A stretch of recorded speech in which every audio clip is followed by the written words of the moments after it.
Alright folks, from Acme Bowl in Tequila, welcome to the title matches of today's JBT event. We got both divisions at once this afternoon. This is Toby Shepard looking to start out the 10-11 season where he left off in 09-10. He had a great year last season, looking for a title here. He's got a tough customer in top seed Nicole Stickler. We'll see how it plays out. The handicap difference is at 1. That's how good my eyesight is. 33 and 39, so it's 6 is the difference. Nicole getting 6 pins. Toby's going to have to win by 6 to tie and 7 to win. Comes up high in the first shot. Good break to break up the 10 and leave only the 3 pin. Toby, a 2-time winner last season, kind of burst onto the scene in the Pac Northwest with some early season wins. Then he shaved his head and I didn't know who he was for a while, and now I got the hang of it again. Switches to plastic for the spare with that old skull ball, and look out. Wow! Hello. That's why they paint the pins, kids, so those barely touchers fall down. First look on camera at Nicole Stickler, a talented young lady from Oregon. Nice form. She too comes up high, and she too gets the 10 pin out to only leave the 3, so carbon copy there.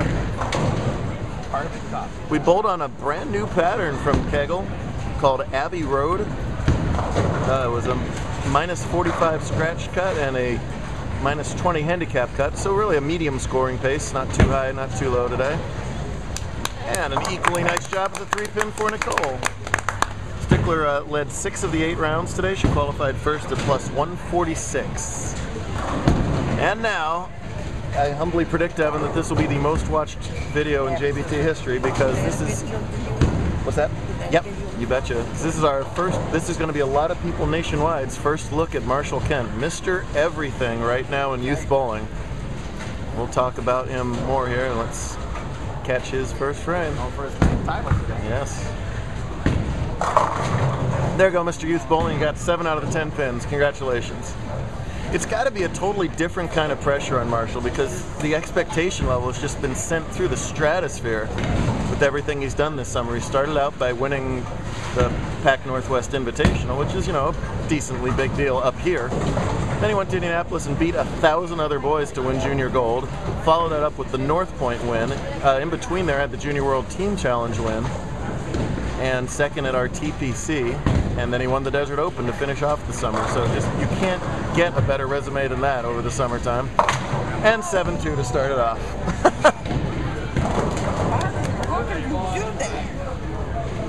This young lady is absolutely beside herself. Why did he do that? I don't know. I don't know either. He certainly is. He will recover nicely, I'm sure. But this guy's got something to say about that. He doesn't wish it. Through no offense of his. Because this guy is on cruise control. Tyler Cruz for Tacoma won yesterday's tournament, climbing the stepladder finals. He has won 3 matches in today's stepladder finals. So, and was last week's winner at Tristan's Tacoma Challenge tournament. And he starts off with 10 in the pit. So Cruz really on a Kent-like role here, it's fair to say. Keep on stealing the show from each other. Yeah. You There's so much talent up here. If it's not... Yeah. We got Plunkett out of the way. He finally aged out. So if it's not Plunkett, it's Kent. If it's not Kent, it's Cruz. If it's not Cruz, it's Weir. And so on and so on. Stickler in the second. High again. Whoa! They all fall down. There's an Acme break. Oops, I'm still learning Zoom on this. Catch a smile for Nicole. She just smiled the whole time. Uh-huh. Ah, good look in her face there. Toby from Woodinville up north of Seattle. Wine country up in Woodinville. And the home of, what is it? The Red Hook Tour. My favorite brewery tour, which we shouldn't talk too much about in this youth tournament, but you know, it's fantastic, kids. Let's see which of these handicappers are going to make the adjustment first. Everybody high so far. That's further out. Boy, and that really shows you how dry these lanes are right now, as that ball got further out in the lane, but also grabbed and still came up high and still leaves the same 3-pin. Toby, a pretty slow ball speed, so I think it's going to be difficult for him to get the ball far enough out without the ball rolling out. Yeah, that might not be a bad idea. When he does give it enough room, let's see if the ball you know, finishes all its energy and rolls out. That's what I'd be worried about.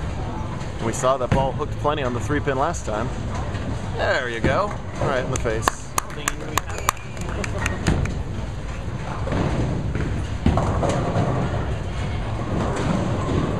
So spare for Shepherd and spare strike for Stickler. Gives her the early lead on the board, and again she's getting 6 pins, so make it a 7-pin aggregate lead. Both Scratch Division bowlers standing left, not trying to cover the whole lane, kind of playing a deep and tight line. It's really kind of both bowlers' A game. It's definitely Marshall's A game. Tyler might have a little bit more trouble getting the ball around the corner this deep, but obviously not too much trouble because here he is bowling for the title yet again. Right around the 4th arrow. Get that ball to fade the whole way, and what we're talking about right there didn't quite get around the corner until it was too late. That's a ring and 10 from that angle. Marshall's standing a little further right. He's going to drift just a little bit. Probably looking right around the same place on the lane.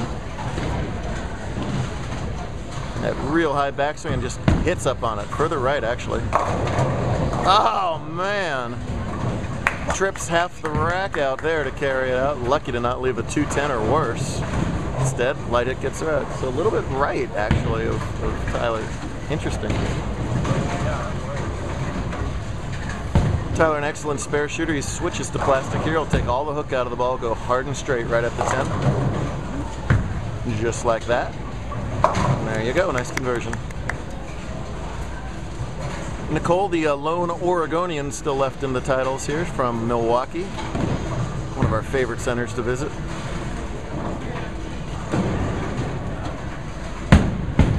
Good follow through.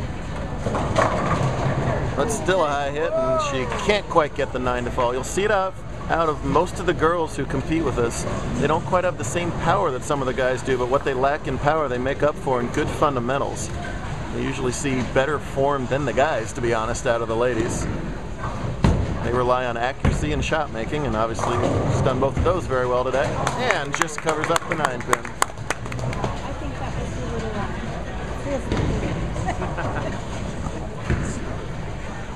little Toby won a low-scoring but competitive semifinal match over Luke Jordan, 172 to 168.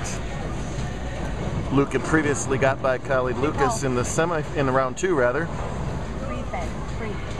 And Khalid had beat Quentin Miller in round 1, so no one's been able to win 2 in a row in the handicap step ladder so far. More speed and still grabs early and rolls out, and that's a carbon copy. All 3 times that ball is, no matter what he's done, grabbed too early. Grabbed him, yeah, and the 10 stands this time. Especially at his ball speed, a much tougher split for him to 310. Well, we saw him make it in the semifinals. Late in the semifinals, actually. When he had 90 and 8. Yeah. That actually kind of keyed that victory. He kind of wants the ball to roll out in this situation. See if he can get it in the right spot. That's going to need help. Yeah. So if you're Toby, you either switch to plastic, move extremely deeper, or add a lot of ball speed. Really, those are his only options. Rough start for him, but plenty of time to go. Acme Bowling, if you've never been here, is an unbelievable 40-lane center here in the south center area of Seattle. We got 30 straight going across here, and then there's a 10 party lanes directly behind where we're filming this.